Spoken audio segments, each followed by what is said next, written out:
मानो शरीर एक बार आपके हाथ से छूट गया और इन गलत साधना करते करते परमात्मा कहते इस वक्त ने, इस समय ने रोया करोगे ऊपर न मुंह करके, जैसे कुत्ता रात ने देखा होगा एक आदि में, जब उसको पिछले दुख कभी चेतना हो जाती है पशु को भी, और याद करके रोता कि मैंने मनुष्य जीवन खो दिया, भक्ति नहीं करी, अकेला बैठा बैठा ऊपर न नुकरा करो। अब उसको याद आवे हैं, बात बिगाड़ दी सारी। तो यहाँ परमात्मा आदरणीय गरीबदास साहब जी कहते हैं कि ये संसार समझदा ना ही कहंदा श्याम दोपहरे नू, और गरीबदास ये वक्त जाता है रोगे इस पैरे नू। इस समय ने याद करके रोया करोगे तुम। इसका समाधान बताते हैं साथ के साथ। क्या बताते हैं? मन तू सुख के सागर बस रे भाई और न ऐसा यस रे, मन तू सुख के सागर बस रे भाई और न ऐसा यस रे।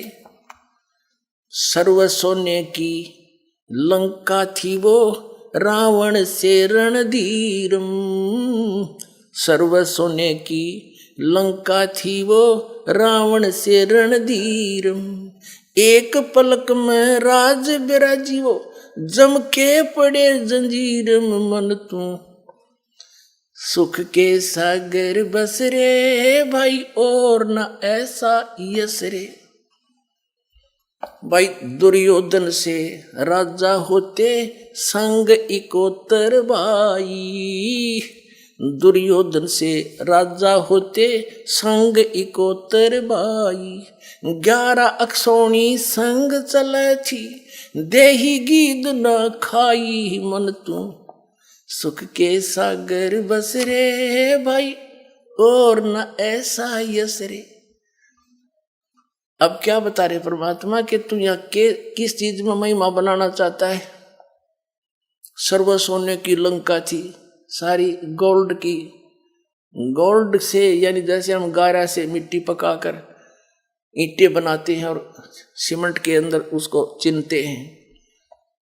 रावण ने अपने महल सोने की ईंटें बना के सोने की गारा से ही वो बनवा रखे थे। इससे ज्यादा धनी तुम हो नहीं सकते थे, सारी उम्र सिर पटक लियो। और रावण जैसे रणधीर श्री राम के भी छक्के छुड़ा दिए थे ऐसे ने, लेकिन भक्ति सत ना करने से सर्व सोने की लंका थी वह रावण से रणधीरम।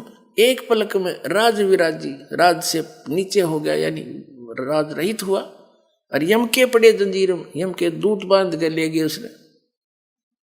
धन्यवाद। फिर कहते हैं दुर्योधन से राजा होते संग 101 भाई, एक से एक बलशाली, और 11 अक्षौणी सेना, 11 करोड़ सेना साथ चले थी नो, खूब फूल के चले था।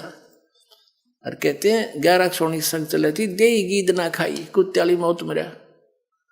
यहाँ किस चीज को तुम महिमा मानते हो, किसके ऊपर आश्रित हुए बैठे हो? इससे बड़ा यश कोई नहीं आपका सतलोक में, बस जहां जाने से तुझे पूर्ण सुख होगा। सर नमस्कार। सत साहब। सर क्या नाम है आपका? सुखदेव शर्मा गेवाली दास। कहाँ से आए आप? काठमांडू नेपाल से। सर आपका कहना है कि संत रामपाल जी महाराज के बताए अनुसार आप भक्ति कर रहे हैं जो कि शास्त्रों के अनुसार हैं। तो सर संत रामपाल जी महाराज ने जो भक्ति आपको दी है उससे आपको क्या लाभ मिला? मेरे को बहुत लाभ मिले। सबसे पहले तो मुझे लाभ तो सद्भक्ति का मार्ग मिल गया। सबसे बड़ा लाभ तो ये है, मैं जीवन मरण से मैं रहित हो सकता हूँ। अगर मैं दृढ़ भक्ति मैंने किया तो मैं बस वो अविनाशी जहाँ जाकर के फिर लौट के आना ही नहीं पड़ता है। उस भक्ति मार्ग को मैंने पता लगा लिया, मुझे फिसलना नहीं चाहिए। दूसरा ये है कि शारीरिक और मानसिक जो लाभ होते हैं, तो मेरा शारीरिक लाभ भी है मुझे।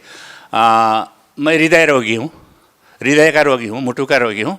हमें मुटु कहते हैं, हमारी नेपाली भाषा में मुटु कहते हैं। हृदय रोगी हूँ मैं। मेरा हृदय रोग था और डॉक्टरों ने मुझे बचा लिया था। तो वो कहते थे कि 2-3 महीने बाद आप यहाँ आकर के फॉलोअप में आओ और अपना चेक करा लिया करो, नहीं तो फिर तुम्हारा फिर हार्ट अटैक हो जाएगा तो मर जाओगे, ऐसा कहा था। तो संत रामपाल जी महाराज के पास जब ज्ञान गंगा के माध्यम से जुड़ गया, इस मिशन में जुड़ गया और बरवाला में हिसार बरवाला में सतलोक आश्रम में मैं आया।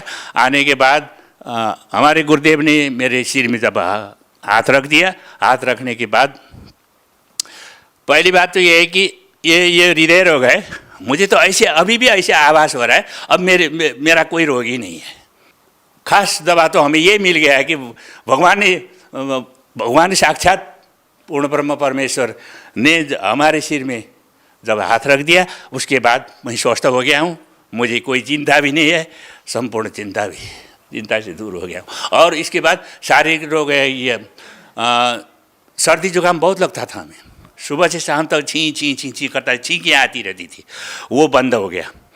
मुझे दमा होता था, मेरे पिताजी 60 वर्ष में गुजर गए दमा के कारण। मुझे वही दमा क्योंकि वो हेरिडिटी होती है ना, हेरिडिटी के कारण मुझे भी दमा हो गया था। दमा अब नहीं है, बिल्कुल शून्य अवस्था में। कितनी उम्र होगी आपकी? मैं 71 साल का हो गया, 71। इसके बाद मेरे शरीर में एलर्जी होता था। मैं जब भी स्नान करता था सवेरे उठ करके 4 बजे उठ करके धोती लगाना, पाठ पूजा करना, ये सब करता था और बहुत छी करता रहता था। एलर्जी होता था तो एलर्जी की दवाई हर रोज़ मैं लगाता था। अब मैं एलर्जी का दवाई मैं शरीर में कभी भी नहीं लगाता। जी धन्यवाद सर साहब।